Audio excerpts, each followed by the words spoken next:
बहुत स्वागत है आपका। आप देख रहे हैं इंडिया टीवी। मैं हूं आपके साथ प्रिया सिंह सोमवंशी। मेरठ की मुस्कान ने जो कुछ कांड किया वो बेहद शर्मनाक है।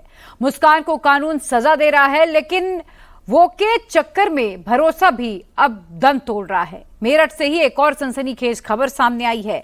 मेरठ में पति की हत्या के आरोप में पत्नी और उसके प्रेमी को गिरफ्तार किया गया है। मर्डर के बाद शव को सांप से डसवाया गया ताकि सारा इल्जाम सांप पर आ जाए, लेकिन पोस्टमार्टम रिपोर्ट से पत्नी का भांडा फूट गया। दोनों ने पहले मृतक का गला घोटा, फिर 1000 रुपए में सपेरे से सांप खरीदा और शव को डसवाया गया।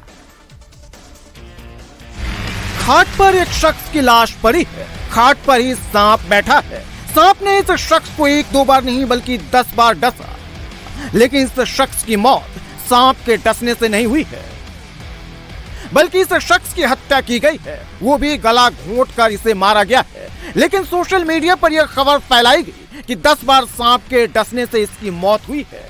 घर वालों ने जमकर रोना धोना भी किया। सब कुछ प्लान के मुताबिक चल रहा था। पुलिस भी आई, लेकिन उसे भी लगा कि सांप के डसने से ही पति अमित की मौत हुई है। रिपोर्ट आई, सांप के डसने और युवक की मौत की सच्चाई सामने आ गई। इस शख्स की मौत सांप के जहर से नहीं हुआ है, बल्कि इसे गला दबाकर मारा गया है। पोस्टमार्टम रिपोर्ट देखकर पुलिस चौंक गई। तुरंत हत्या का मुकदमा दर्ज किया गया। पुलिस जांच शुरू की तो जो खुलासा हुआ उसने पति पत्नी के रिश्ते पर सवालिया निशान उठा दिया। दरअसल इस शख्स की हत्या किसी और ने नहीं बल्कि पत्नी ने ही की है, वो भी अपने प्रेमी के साथ मिलकर। प्रकाश में आया वो हुआ था कि सर्पदंश से, सांप के काटने से इनकी मृत्यु हुई है। बाद में पोस्टमार्टम रिपोर्ट में यह खुलासा हुआ कि इसमें थ्रॉटलिंग और स्मूदरिंग आया है, यानी दम घुटने से, सांस फूलने से मौत की बात आई। तो इसमें फिर पुलिस ने अपनी जांच प्रारंभ किया और परिजनों से संपर्क करके तुरंत तहरीर प्राप्त की गई और इसमें हत्या का मुकदमा दर्ज किया गया। पुलिस ने तत्परतापूर्वक कार्यवाही करते हुए बहुत कम समय में ही इस घटना में शामिल उस मृतक की पत्नी और गाँव के ही उसके एक जिससे उसका प्रेम संबंध था, इन दोनों को गिरफ्तार कर लिया है। प्रेमी के साथ मिलकर पत्नी ने पति अमित की हत्या की साजिश रची और उसे अंजाम भी दिया, लेकिन उसे डर था कि कहीं पुलिस पकड़ न ले, इसलिए आरोपी पत्नी ने ऐसी प्लानिंग की ताकि पति भी मर जाए और पत्नी पर किसी को शक भी ना हो। आरोपी पत्नी और प्रेमी सबसे पहले एक सपेरे से मिले। सपेरे से 1000 रुपए में सांप खरीदा। फिर हत्या वाली रात आरोपी महिला अपने प्रेमी को बुलाई और पति की गला घोंटकर हत्या कर दी। इसके बाद सांप को खाट पर रख दिया और सांप से 10 बार डसवाया ताकि लोगों को लगे पति की मौत सांप के काटने से ही हुई है। लेकिन ड्रामा यही खत्म नहीं हुआ। अगले दिन आरोपी पत्नी सांप को पकड़ने के लिए उसी सपेरे को बुलाई जिसे सांप खरीदी थी। अभी भी लोगों को लग रहा था कि पति की मौत सांप के काटने से ही हुई है, लेकिन पोस्टमार्टम रिपोर्ट में सच सामने आ गया। ये आइडिया कहाँ से है तुम्हारे पास? सांप के कटवाने का। सांप का अचानक किया है। सांप कौन लाया, कहाँ से लाया, कि बताओ पूरा। सांप मैंने मंगाया था। किससे, कहाँ से? निखिल लाया महमूदपुर का, वहाँ से उसने पैसे में ला कर दिया था। सांप का मन लगता है। कितने?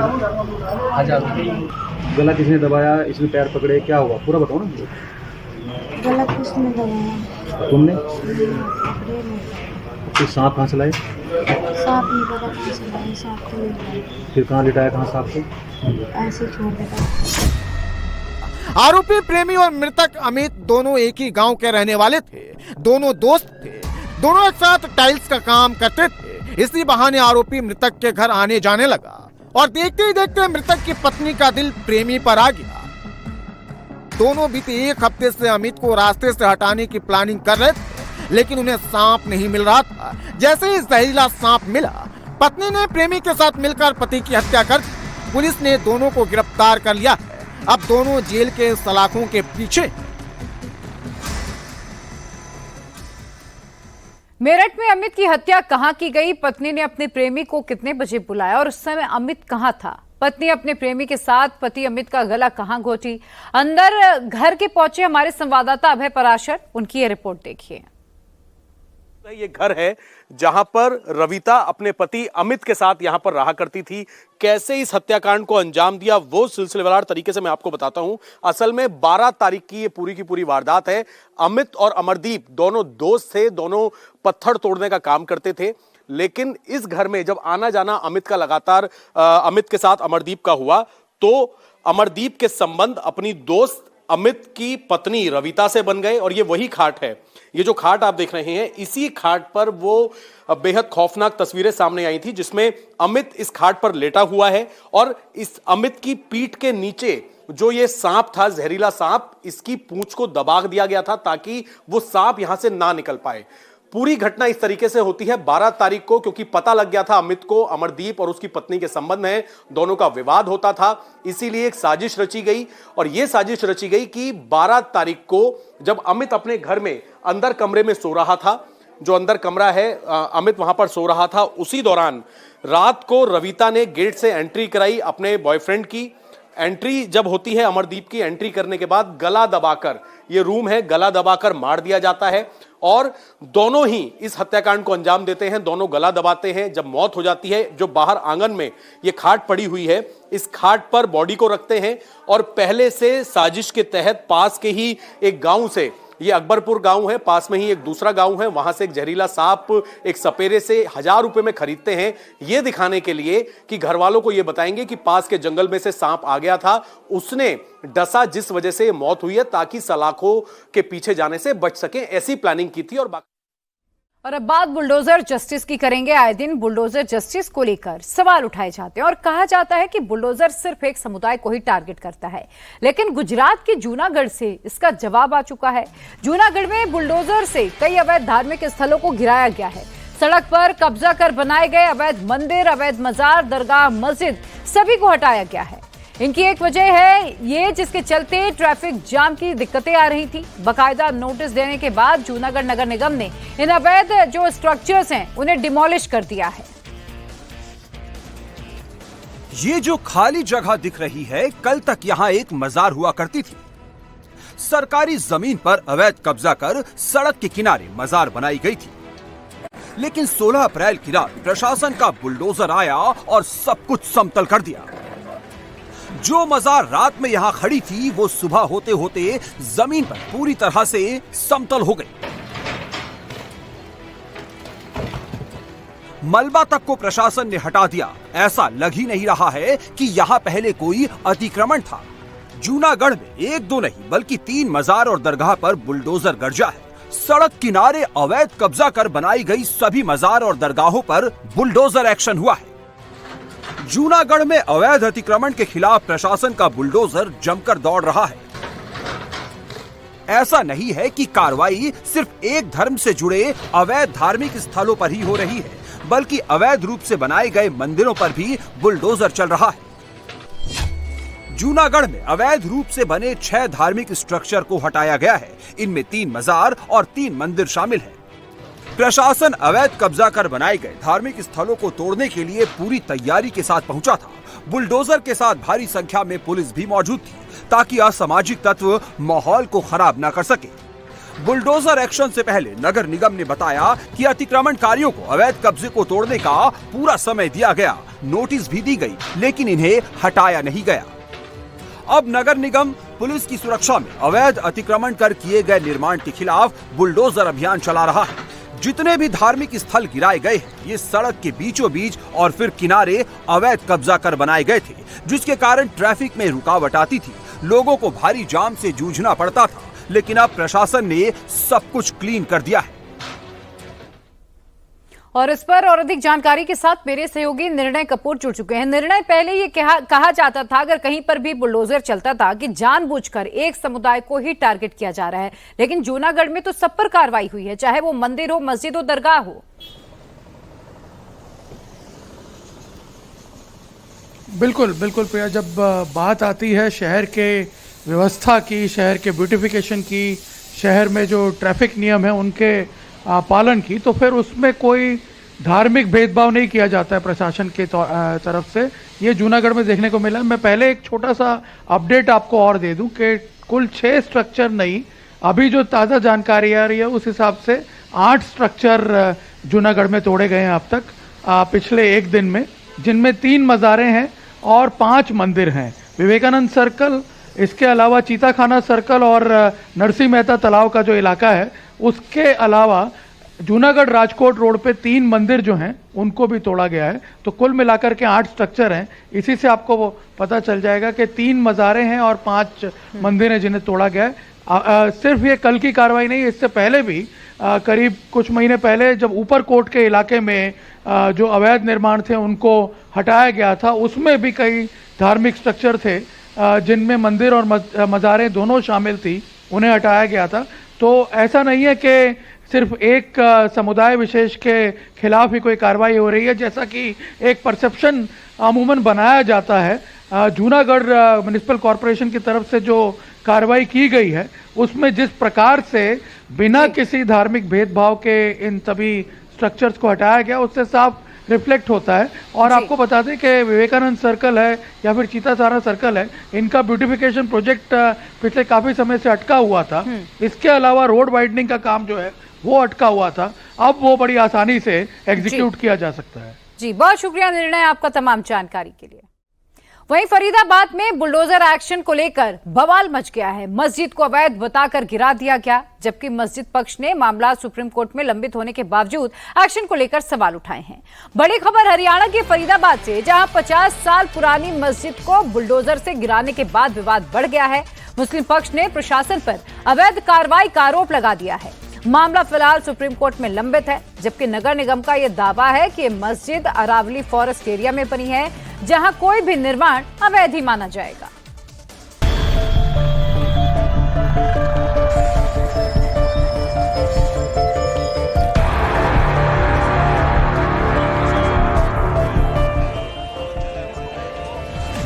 ऊंची मीनारें मलबे में तब्दील हो गई। अवैध मस्जिद की दीवारें तोड़ दी गई। अवैध बाउंड्री वाल, कमरे, हॉल सब तोड़ दिए गए। अवैध बिल्डिंग में मौजूद सामान बर्बाद हो गया। हर तरफ मलबे का ढेर लग गया। ये तस्वीरें फरीदाबाद के जमाई कॉलोनी की है, जहां अवैध मस्जिद पर पीले पंजे का एक्शन हुआ। अवैध बाउंड्री वॉल, कमरे, हॉल, मीनारों पर जब वैध बुलडोजर चला तो सब मलबे के ढेर में बदल गई। अवैध मस्जिद को गिराने के लिए नगर निगम की टीम बुलडोजर दस्ते के साथ पहुंची। साथ में बड़ी संख्या में पुलिस फोर्स भी मौजूद रही। 3 एसीपी के साथ 250 पुलिस वाले अवैध स्ट्रक्चर को गिराने के दौरान मौजूद रहे। अवैध मस्जिद के 100 मीटर के दायरे को नो एंट्री जोन बना दिया गया। पुलिस के साथ में फायर ब्रिगेड की टीम भी मौजूद रही, जिसके बाद कई बुलडोजर एक साथ लगे और 3 घंटे में ही अवैध स्ट्रक्चर को मलबे के ढेर में तब्दील कर दिया। यह मस्जिद करीब 50 साल पुरानी बताई जा रही है। करीब 700 गज जमीन पर 40 × 80 वर्ग गज में मस्जिद का निर्माण किया गया था। मस्जिद निर्माण के लिए जमीन बड़खल गांव के पूर्व सरपंच रक्का ने दी थी, जबकि नगर निगम ने इसे अवैध बताया था। लोगों का आरोप है कि नगर निगम की टीम ने मस्जिद से सामान निकालने का टाइम तक नहीं दिया। ना कोई टाइम दिया है, ना पहले इतला करी है। और ये गांव के सरपंच ने अपनी बहन बेटियों की दी थी ये जगह, वो ये इसके बोलते हैं जमाई कॉलोनी, बड़खल जमाई कॉलोनी। अब तो इस पे भैया कल अचानक से कहा गए हमारी मस्जिद तोड़ फोड़ पॉपुलेन लगा दी, और जब सामान निकालने की बोले ना तो गर्दन पकड़ कर वहाँ ले जाकर छोड़े 2-3 बंदे। ऐसा नहीं है, नगर निगम ने ये एक्शन ऐसे ही ले लिया। दावा किया जा रहा है सुप्रीम कोर्ट के ऑर्डर के बाद अवैध निर्माण पर बुलडोजर चलाया गया है। वही मुस्लिम पक्ष का आरोप है मस्जिद का केस वो हाई कोर्ट से जीत चुके हैं और पिछली बार नगर निगम की टीम बुलडोजर एक्शन के लिए पहुंची थी तो मस्जिद कमेटी ने सुप्रीम कोर्ट से स्टे ले लिया था। दावा किया जा रहा है मस्जिद कमेटी की तरफ से 17-18 लोगों की एक टीम केस की पैरवी कर रही है। बावजूद इसके इमारत पर बुलडोजर चला दिया गया।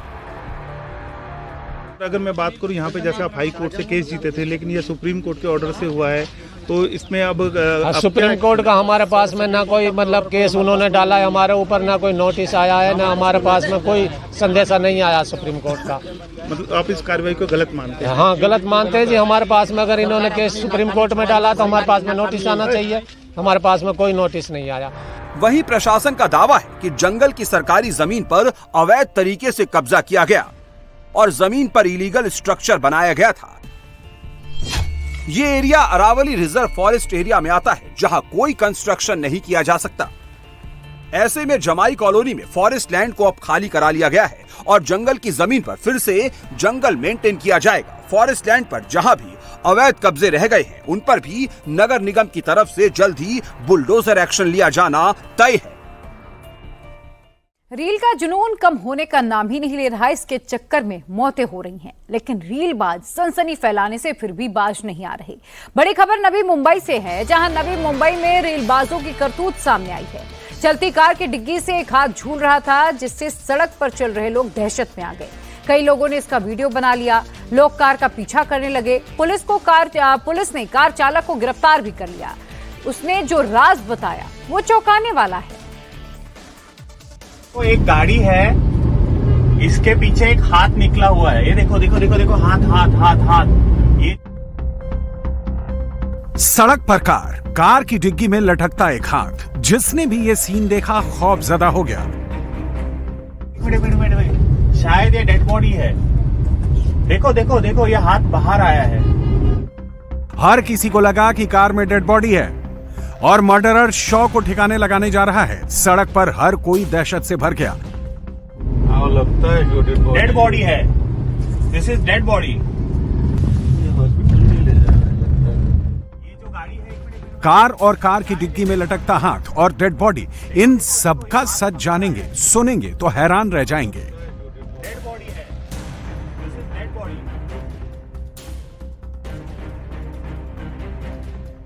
नवी मुंबई की सड़क पर ऑन कैमरा जो भी दिखा, ना ही ये कार किसी मर्डरर की है, ना ही ये कार की डिग्गी से लटकता हाथ किसी डेड बॉडी का पार्ट है, और तो और ना ही इस कार में कोई डेड बॉडी थी। ये रीलबाजों का नया स्टंट था, जिसका वीडियो नवी मुंबई की सड़कों पर शूट किया गया। सोशल मीडिया पर मशहूर होने का फितूर, सोशल मीडिया पर फॉलोअर बढ़ाने का जुनून, लाइक्स और कंटेंट पाने की लत, रीलबाजी का नशा युवाओं पर ऐसा चढ़ा है कि हर कोई चंद लाइक्स के लिए, रील के लिए कुछ भी कर गुजरने को तैयार है। दरअसल नवी मुंबई के YouTuber Minhaj Shaikh reel shoot करने निकला, तो कुछ अलग करने के लिए मिनहाज शेख ने अलग आइडिया निकाला। खुद कार चलाई, कार की डिग्गी में एक दोस्त को लिटाया, उसका एक हाथ जानबूझकर डिग्गी के बाहर लटकाया। कार के पीछे बाइक पर दो दूसरे युवकों ने वीडियो शूट किया। ये रील सानपाड़ा रेलवे स्टेशन और वाशी रेलवे स्टेशन के बीच शूट की गई।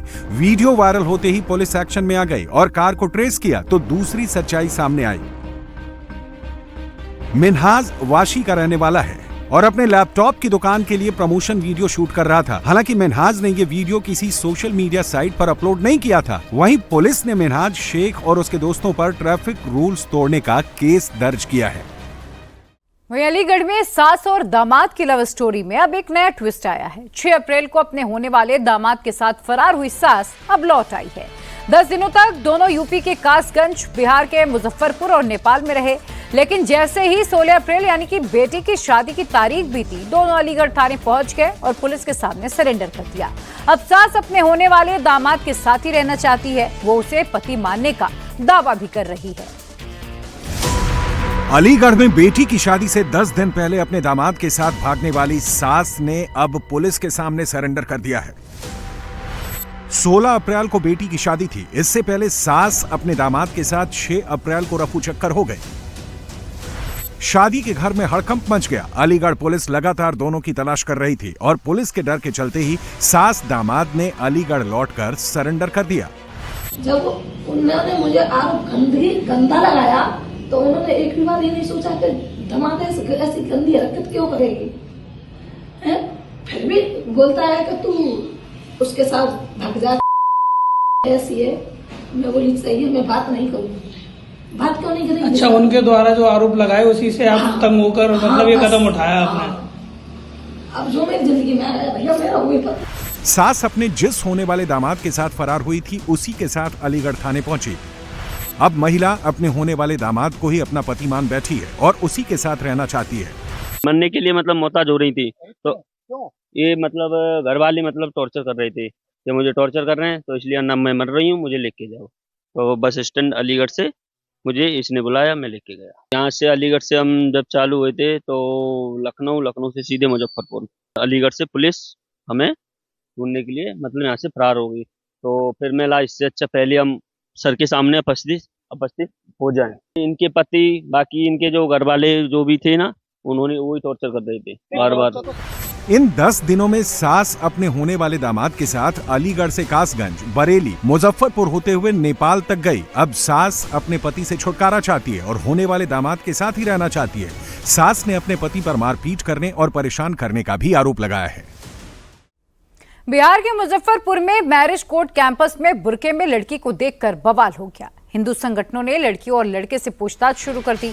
लड़का और लड़की कोर्ट मैरिज करने पहुंचे थे। लड़के शहजाद शेख के साथ मौजूद लड़की ने बुर्का पहना हुआ था। लोगों को शक हुआ तो लड़की से पहचान पत्र मांगा गया, जिसमें लड़की हिंदू निकली। शहजाद शेख हिंदू लड़की के दस्तावेज मुस्कान खान के नाम से बनवाकर शादी करने पहुंचा था। लव जिहाद और धर्म परिवर्तन को लेकर हिंदू संगठनों ने जमकर हंगामा काटा। हिंदू लड़की को बुर्का पहना के लाया।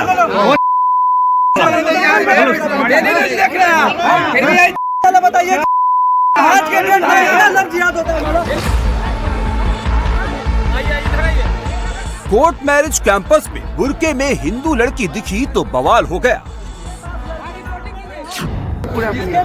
रिपोर्टिंग कीजिए, शादी करने के लिए तैयार है। तुम्हारे पास नंबर का नहीं लड़के का जी, किस हिसाब से तुम शादी कर रहे हो? हिंदू संगठन के वर्कर जुटे, वकील जुटे। कोर्ट कैंपस में ही लड़की और लड़के से सवाल जवाब होने लगे। बताइए, हिंदू लड़की है ना, बुर्का पहन के धर्म परिवर्तन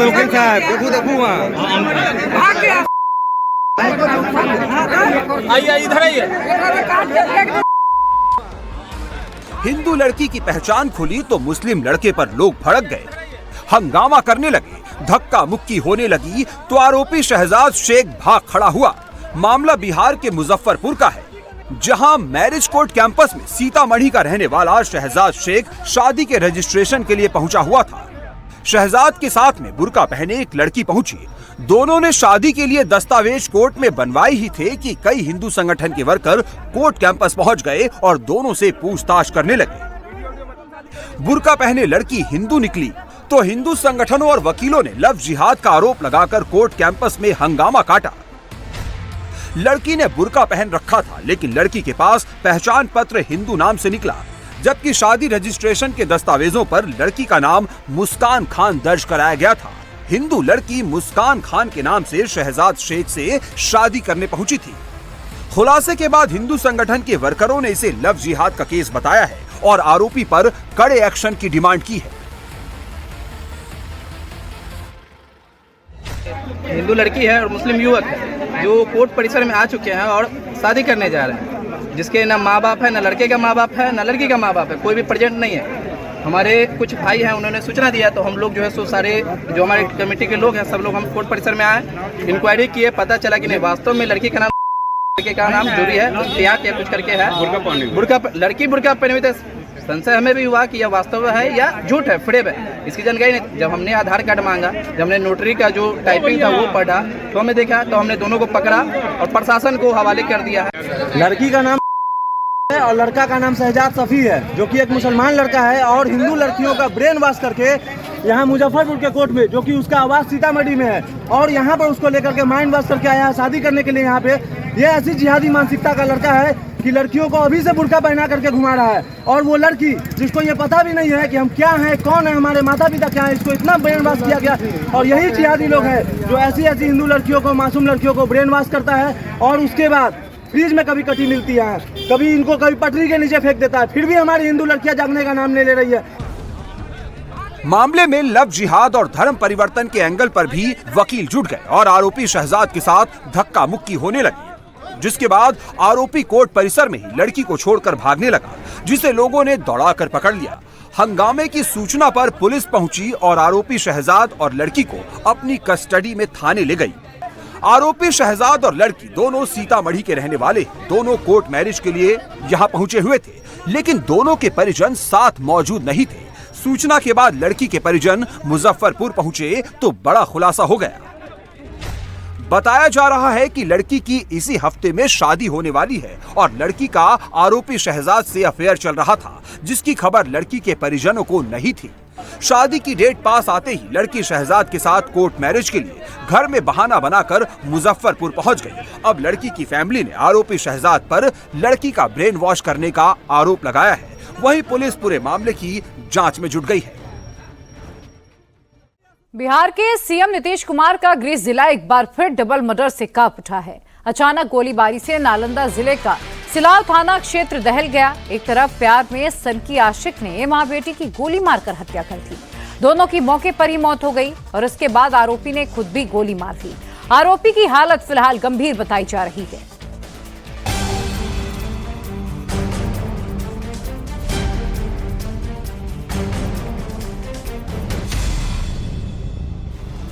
चारों तरफ खून के छींटे पड़े।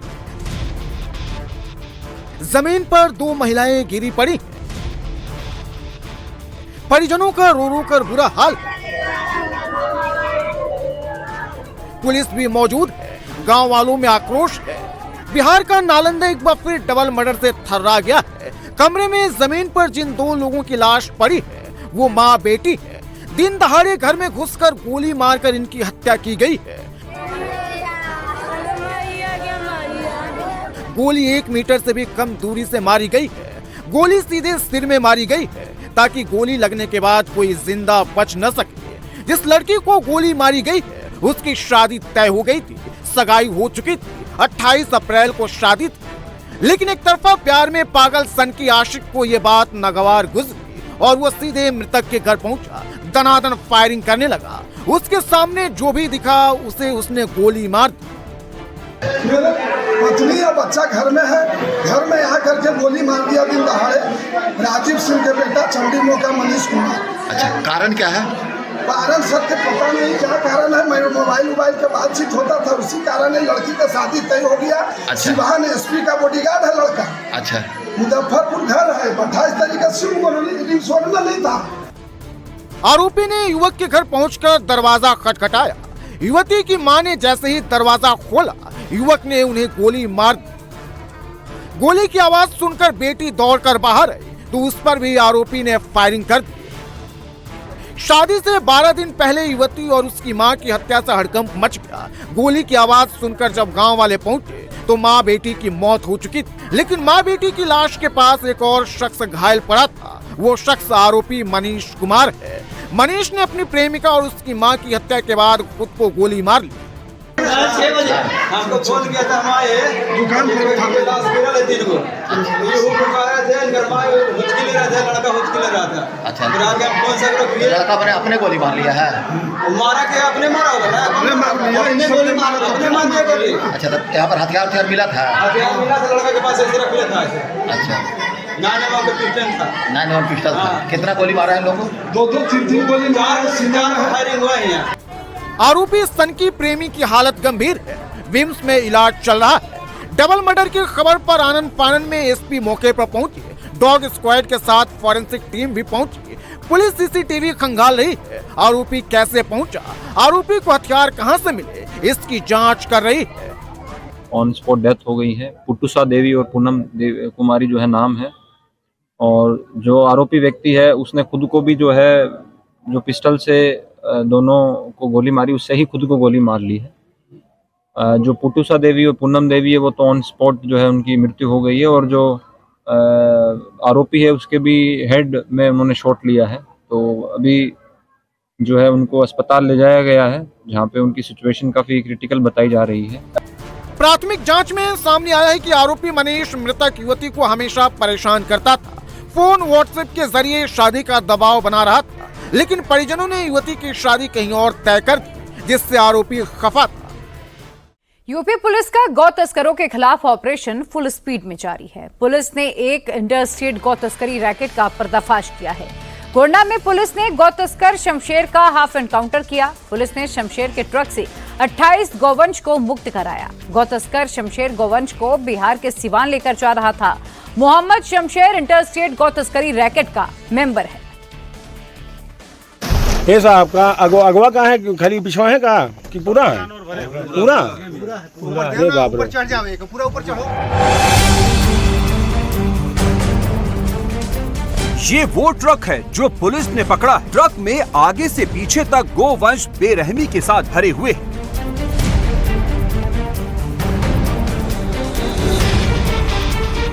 जल्दी ला दिए सीट आगे कर रहे भाई,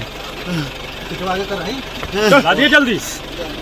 ये मोहम्मद शमशेर है जो ट्रक को ड्राइव कर रहा था। अब मोहम्मद शमशेर को पुलिस जिप्सी में पुलिस वाले सहारा देकर चढ़ा रहे हैं।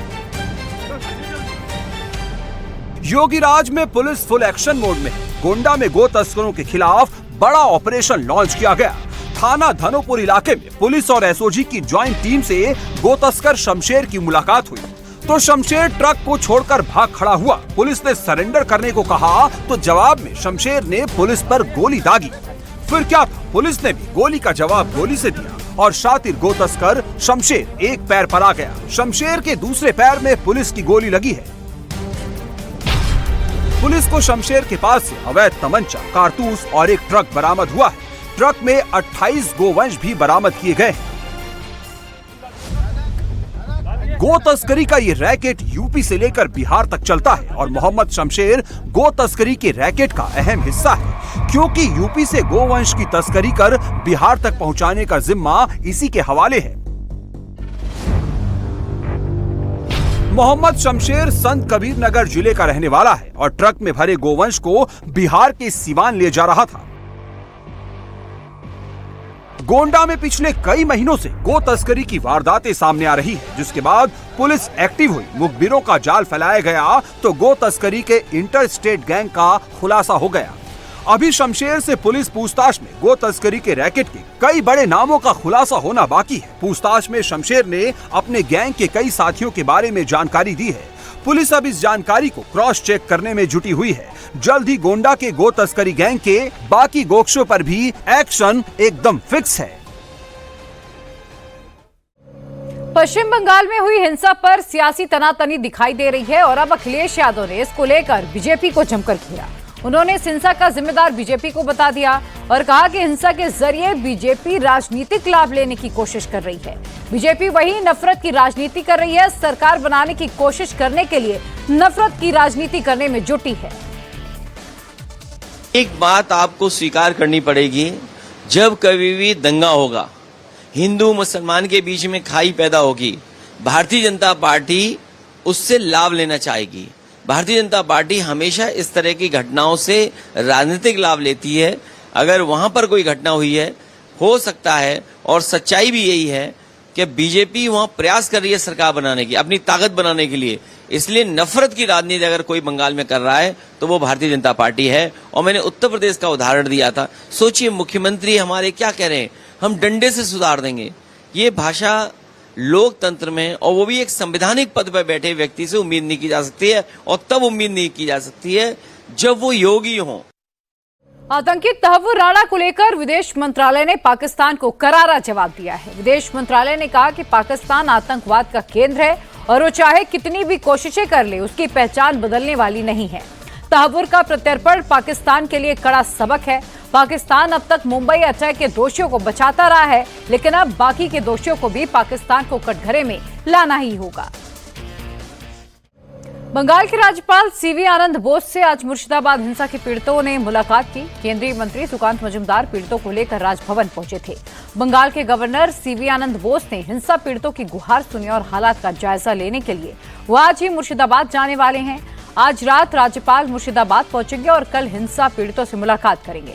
हालांकि राज्यपाल के मुर्शिदाबाद जाने के कार्यक्रम को लेकर सीएम ममता बनर्जी ने अपील की है कि वो अभी मुर्शिदाबाद न जाएं।